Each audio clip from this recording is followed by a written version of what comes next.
രജകൻ ഉളിയന്നൂർത്തച്ഛനും പിന്നിലോ. നമസ്കാരം. ആദ്രാന്തം ചാനലിലേക്ക് ഏവർക്കും സ്വാഗതം.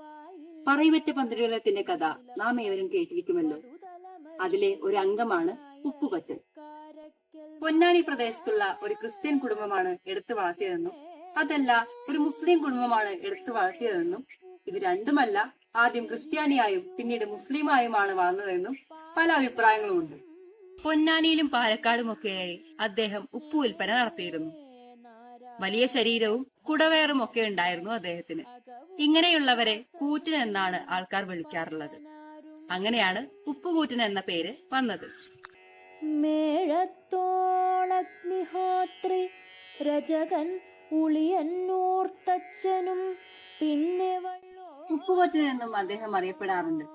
കൊറ്റെന്നാൽ ഭക്ഷണം. കൊറ്റിന് അഥവാ ഭക്ഷണത്തിന് ഉപ്പ് വിളമ്പുന്നവൻ ഉപ്പുകൊറ്റൻ. ഈ കൊറ്റന്റെ നാടാണ് പിന്നീട് കൂറ്റനാടായി അറിയപ്പെട്ടത്. പാലക്കാട് ജില്ലയിലെ പട്ടാമ്പിക്കടുത്തായിട്ടാണ് ഈ സ്ഥലം സ്ഥിതി ചെയ്യുന്നത്. ഉപ്പുകൂറ്റൻ പെരിയ തിരുവരങ്കത്തെഴും പാണനാരും. ഉപ്പുകൊറ്റന് കുട്ടികളെ വളരെയധികം ഇഷ്ടമാണ്. അവരോടൊപ്പം ആടാനും പാടാനും ഒക്കെ ഇഷ്ടമാണ്.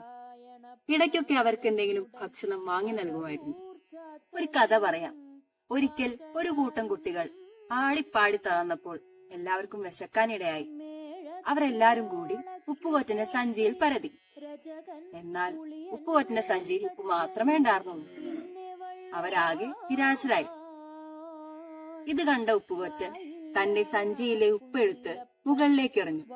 അത്ഭുതമെന്ന് പറയട്ടെ, ആ ഉപ്പ് താഴെ വീണ് കുറെ അപ്പക്കഷ്ണങ്ങളായി മാറി.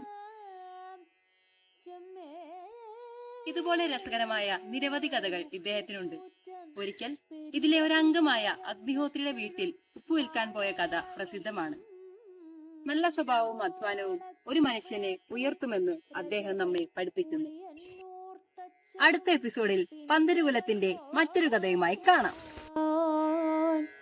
വായില്ല കുന്നിലപ്പൻ വടുതലമരുവും നായർ കാരക്കൽ മാതാ ചെമ്മേ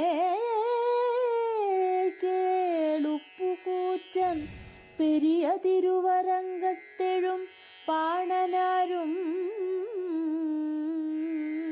നേരെ നാരായണ ഭ്രാന്തനുമുടൻ അകവൂർച്ചാത്തനും പാക്കനാരും